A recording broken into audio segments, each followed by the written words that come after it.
আসসালামু আলাইকুম। আপনারা কি কার্মা বিলিভ করেন? আমি করি।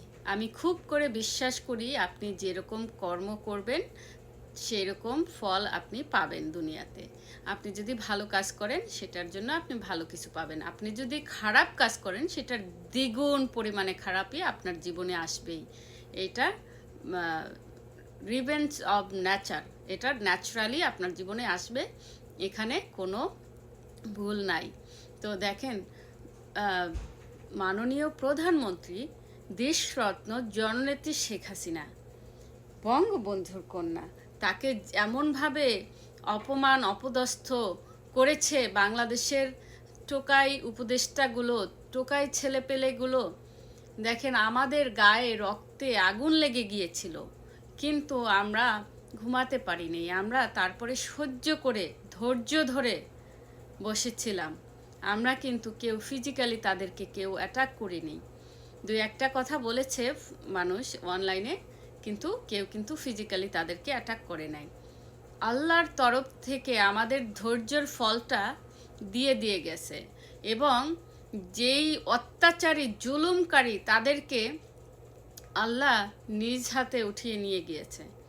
এবং যেই ভদ্রলোকটা সাহায্য করেছে এইরকম একটা মব সন্ত্রাসকে দুনিয়া থেকে ওপারে পাঠানোর জন্য, তাকে আমি অসংখ্য ধন্যবাদ জানাই। এবং সে হতে পারে সে খাম্বা তারেকের লোক বা তার অর্ডার অনুযায়ী কাজ করেছে, কিন্তু যেটাই সে যেটাই করেছে সেটাই খুব ভালোর জন্য করেছে। এরকম সন্ত্রাসীদের দুনিয়াতে থাকার কোনো অধিকার নাই। এরকম সন্ত্রাসীরা কত মায়ের বুক খালি করেছে, কত কত সন্তানের বাবা হারা করেছে, কত সন্তানের মা হারা করেছে, পুরা বাংলাদেশটাকে ঝালাপালা করে দিয়েছে। সো এদেরকে আল্লাহ তাআলা উঠিয়ে নিয়ে গেছেন। মহান আল্লাহ তাআলা রব্বুল আলমিনের কাছে আমরা শুকরিয়া আদায় করছি। এবং যেই ভদ্রলোকটা হাদি পাগলকে উপরে পাঠাতে সাহায্য করেছেন, তাকে অসংখ্য ধন্যবাদ তো দিচ্ছি, সেই সাথে সে যেন ভবিষ্যতে প্রত্যেকটা সন্ত্রাসীকে হাদি আর ওই আবু সায়েদ নেশাখোরের কাছে পাঠাতে পারে, সেই দোয়া করছি। আর সেই সাথে আমাদের মাননীয় প্রধানমন্ত্রীর দীর্ঘায়ু কামনা করছি। এবং এই বাংলাদেশটা আমাদের বঙ্গবন্ধুর বাংলাদেশ, আর এই বাংলাদেশটা স্বাধীন করেছিল বঙ্গবন্ধু।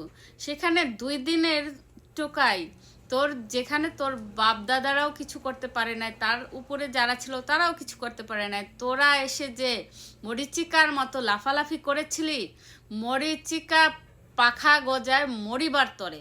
সো ওই কথাটা খুবই সত্য। এটার আজকে সেটার প্রমাণ হলো যে তোরা কিভাবে লাফাচ্ছিলি রাস্তার মধ্যে, বাদরের মতো চুল, সারা মুখে মানে চুলে বালে ভরা, তোদের যে কি যে একটা অবস্থা, সেভাবে যে লাভা তিরিং বিরিং করে 1.5 ফুট 2 ইঞ্চি কেমনে নাচতেছিলি, দেখ এখন মরিবার তরেই তুই নাচতেছিলি।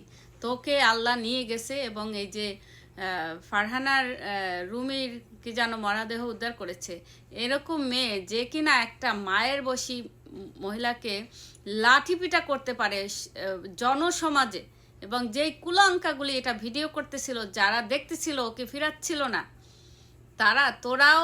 তোদের ভবিষ্যতেও এইটাই হবে। দেখ, আল্লাহর বিচার বেশি দিন হয় নাই, 2 মাসের মাথায়, 2টা মাস মাত্র, 2 মাসের মাথায় তোর পরপারে তুই আওয়ামী লীগকে খতম করতে চেয়েছিলি। আওয়ামী লীগকে খতম করতে কেউ পারবে না। আওয়ামী লীগ খতম কিভাবে করবি? আওয়ামী লীগ তো তোদের শিকড় বিকড় সব কিছুই তো, বাংলাদেশের সব কিছু তো আওয়ামী লীগ, নদী নালা খালবিক সব আওয়ামী লীগের কথাই বলবে। কিন্তু তোরা যে টোকায়, তোরা যে উইরা আয়সা জুইরা বৈশা মরিচিকার মতো উছুল ফুসুল করতেছিলি, তোরাই এখন দেখ সসম্মানেও মরতে পারস নাই। তোরা তোদের অপবিত্র দেহ নিয়ে অসম্মানের সাথে মৃত্যুবরণ করেছিস। দেখেছিস, এটাই তোদের প্রাপ্য। এবং যারা আছে একটার পর একটা, ওদেরও ভবিষ্যৎ এইটাই। সো সুৎখর ইউনুস তোদেরকে ইউজ করছে। তোদের এই যে ছোট্ট একটা জীবন ছিল, আর এই জীবনটা তোরা যে এনজয় করতে পারস না। এই মেয়েটা যে হোটেল রুমে মারা গেছে, আমি দেখলাম কি নোংরা, কি যে একটা পরিবেশে সে বসবাস করতো, তার লাইফে তো কিছুই ছিল না।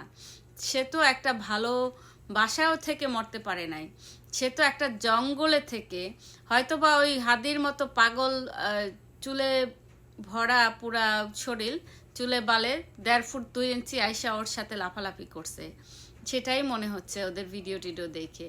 তো যাই হোক, তোদের মৃত্যুটা এভাবেই হবে। তোরা এই দুনিয়াতেও সুখ পালি না, ওখানে গিয়ে এখন আগুনে পুড়ে মরবি। আল্লাহ তাল্লাহ কি তোদেরকে ছাড়বে? কখনোই না। তো তোরা তো এখানে যে কদিন ছিলি নেশায় আসক্ত ছিলি, কারণ তোরা একটা সুস্থ মস্তিষ্কের মানুষ, কোনোদিন আরেকজনের গায়ে হাত তুলতে পারে না। মুখ দিয়ে 2টা কথা বলতি, কিন্তু হাত তোলা এটা কি সহজ কথা? এটা কি চারটিখানি কথা? আর মুখের ভাষা এত জঘন্য কিভাবে হয়? আর তুই আবার লিডার দাবি করতেছিস, তুই কিসের লিডার? লিডার কাকে বলে? লিডার হইতে হলে তার কতটা গুণাবলী থাকা দরকার, সেটার কি তোদের কাছে নিম্নমাত্র কোনো নমুনা ছিল? কোনো দিনেই না। তাহলে তোদের মৃত্যুটা এভাবেই হবে, এটাই দোয়া করছি।